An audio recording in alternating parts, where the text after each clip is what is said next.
श्वेता वकिलांशी बोलली, वकीलही खुश झाले. वकील म्हणले बघा चला माझी चूक लपली जाते, काही प्रॉब्लेम नाही, याला फक्त आजही परमनंट नोकरी हवी आहे, हा याचे शब्द पाळायला तयार आहे. म्हणलं त्यांनी लगेच श्वेताला सुचवलं आपलं बेंगलोरला एक छोटं युनिट आहे, त्या युनिटच्या पलीकडे एक बंगला आहे, याला बेंगलोरच्या युनिटचा इन्चार्ज म्हणून नेमा, त्याला महिन्याला 50,000 रुपये पगार ठरवा आणि तो बंगला त्याला राहण्याकरता द्या. आपली सगळी प्रॉपर्टी आणि आपला सगळा बिझनेस आपल्या ताब्यात मिळण्याकरता त्यांनी जे काय केलं आहे ते उत्तम आहे आणि अतिशय प्रामाणिक माणूस आहे. त्यांनी त्याच्या डिमांड्स आजही बदललेल्या नाहीत. तर जे मेहनतीनं मिळतं आहे तेवढ्यात तो जर खुश असेल तर द्यायला काय हरकत आहे. शेवटी त्याचं लक तेवढंच आहे, त्याची डिमांडही तेवढीच आणि त्याचं लकही तेवढंच आहे. ह्याच्यापेक्षा जास्त त्याच्या नशिबातच नाही आहे. आपण काही टाकू शकतो नाही. श्वेताने विचार केला की आता आपण म्हणतोय तशी परिस्थिती निर्माण झालेली आहे, सगळा बिझनेस आपल्या ताब्यात आलेला आहे. हा कागदोपत्री 50% पार्टनर आहे, सगळा रन आपणच करतोय, आपलंच राज्य युनिटवर चाललेलं आहे. आज नुसतं भारतात नाही तर भारताबाहेरचे सगळे डिसिजन आपण घेतोय. सगळे इंडस्ट्री, सगळं जग आपल्याला ओनर म्हणूनच ओळखतं आहे. तर आता हे जे टेक्निकल पॉईंट्स 2-4 राहिले तेवढ्याकरता वकील काका म्हणत आहेत त्याप्रमाणे एकदा हे पॉईंट्स काढून टाकले आणि या उणीवा दूर केल्या की आपण आजही आपलं राज्य, आपलं लक, आपण खेळणं, आपण बोलणं, आपण निवडणं, एक आहे, आपली नजर पारखी आहे. त्यामुळं या घोचूला आपण निवडू शकलो. हरिश्चंद्र सत्यवादी, हो ना. या मूर्खाला एवढा पैसा दिसत असूनही याला त्याचा मोह नाही, याला फक्त कष्टाचेच पैसे. कष्ट करून कोण मोठं झालंय? या बावळ्याला हेही कळलं नाही की आपण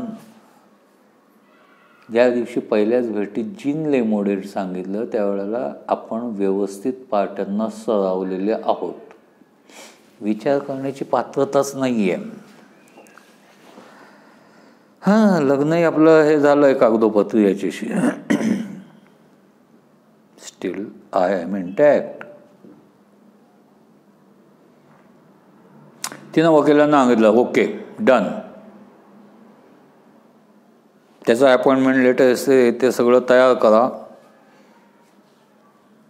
तो जॉईन झाला की 3 महिन्यांनी त्याला इथं बोलवून घ्यायचं आणि पुढच्या 3 महिन्यातल्या कुठल्याही तारखेची डायव्होर्स पेपरवर सह्या घ्यायच्या. ही अट त्याला तोंडी मान्य करायला लावा पहिले. त्याचं आम्हाला म्हटलं ठीक आहे ना, मी तिथं जातो, 1 महिना काम करतो आणि परत येतो आणि लगेच तुम्हाला सह्या देऊन टाकतो. एकदा मला तिथलं काम पटलं, माझं तिथं व्यवस्थित हे होतं आहे. मला काय श्वेता मॅडममध्ये इंटरेस्ट नाही आहे, त्या मॅडमच आहेत, त्यांनी माझ्या मॅडमच राहावं, मला काही प्रॉब्लेम नाही आहे. मी तिथं जाऊन सही करून येतो, 1 महिन्याने आपण 3 महिन्यानंतरच्या डायव्होर्सचे सगळी कागदपत्र पूर्ण करून टाकू. सही तर तुम्हाला आधी दिलेली आहे, त्याला अनुसरून ज्या सह्या द्यायच्या आहेत त्या फक्त कराव्या लागतील. तिकडं जाताना थोडासा खिन्न होता आम्हाला. नाही म्हणलं ना तर तिला बायको या स्वरूपात बघायची सवय लागली होती. ही माझी बायको आहे. हा एक सुखवणारा क्षण होता. त्याच्यात ना वासना होती, ना लालसा होती, ना अभिलाषा होती, फक्त इच्छा होती की एकदा तरी हिला मिरवता यावी आपल्याबरोबर, आपल्या चाळीत सगळ्यांच्यात घेऊन फिरता आलं पाहिजे होतं. जाऊ दे म्हणा, कॉन्ट्रॅक्ट मॅरेज आहे आणि आपण तसं अट घातली नव्हती की तुला माझ्याबरोबर 4 वेळा फिरावं लागेल. त्यामुळं झालं ते ओके. आपलं लक तेवढं आहे, तेवढंच मान्य करावं. चला, या निमित्ताने आपल्याला परमनंट नोकरी मिळाली आहे, राहायला बंगलाही मिळाला आहे. ती खोली जुन्या शेटजींना परत देऊन टाकू. आपल्याला काही ती खोली लागणार नाही. तिथलं सामान जेवढं आहे तेवढं घेऊन आपण बेंगलोरला शिफ्ट होऊन जाऊ. त्याने आजीशी बोलले. आजी म्हणली, होय रे बाळा, तुझे आजोबा अडचणीत असताना शेटजीने आपल्याला राहायला जागा दिली होती, भाडं भरलं आत्तापर्यंत, तर शेटजींची जागा शेटजींना देऊन टाकू.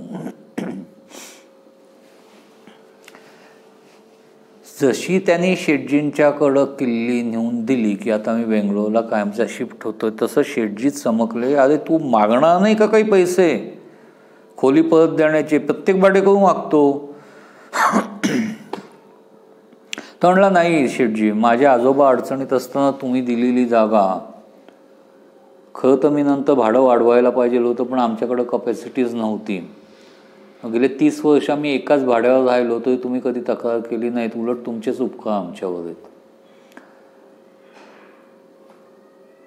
आणि आजोबांच्या मागं त्यांना अशी मिळालेल्या जागेच्या भाड्याच्या ऐवजी ती जागा खाली करून देण्याकरता काही पैसे मागणं म्हणजे त्यांच्या टाळूवरचं लोणी खाण्यासारखं नाही का?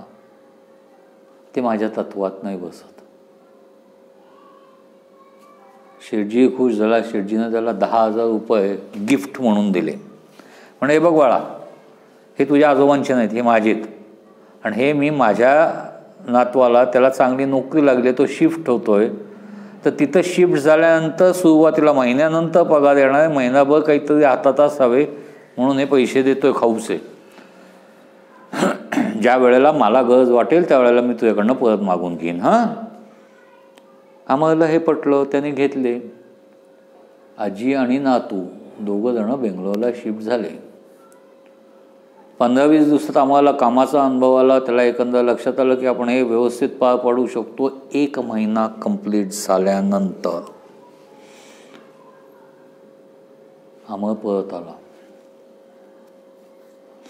श्वेता वकील आणि त्यांची तिघांची मीटिंग झाली. श्वेता स्वतःच्या लकवर खूपच खुश झालेली होती. गेले महिनाभर कधी रात्री 1च्या आत घरी आलेली नव्हती आणि कधी शुद्धीत घरी आलेली नव्हती.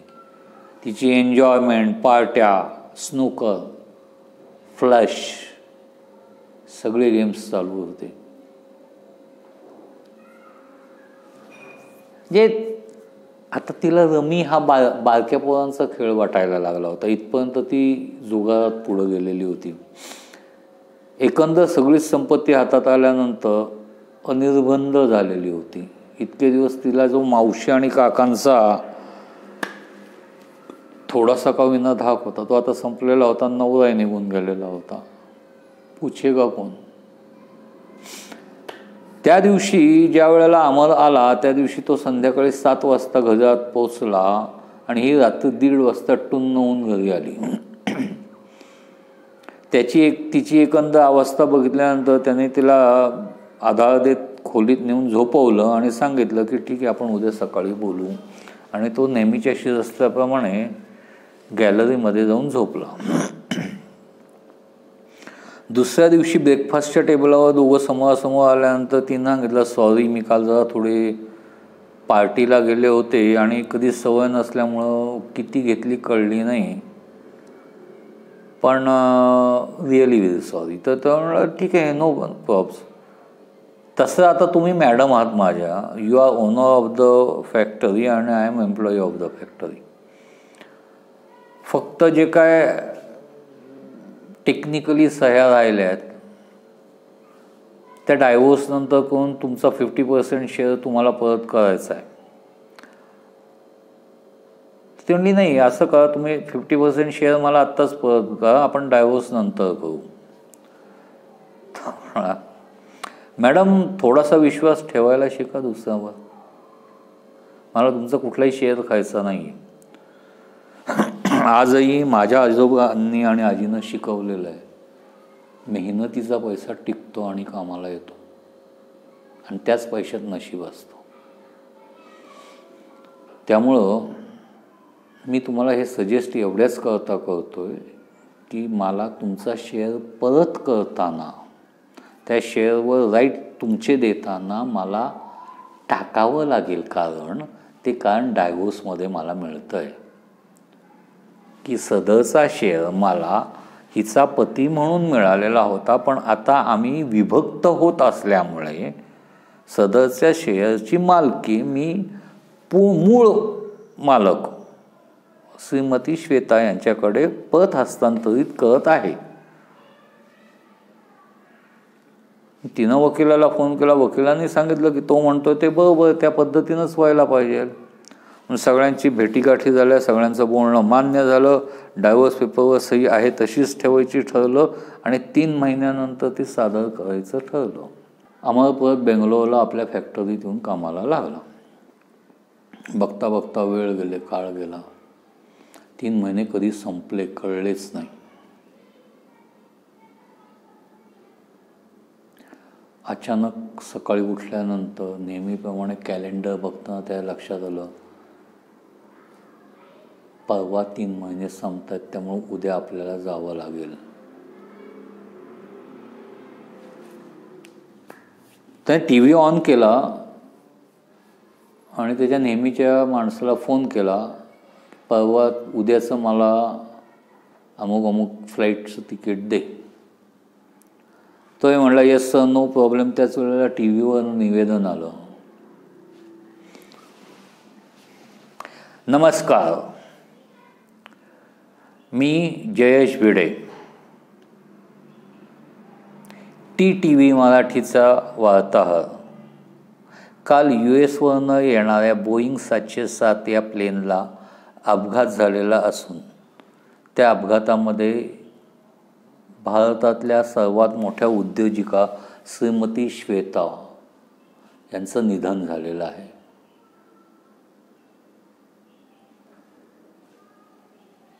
पुढील बातमी इथं अमर शांतपणे त्या याच्याकडं बघत बसला. लक, आपण परवा तिला 50% देणार होतो, आज ती आपल्याला 100% देते. लक.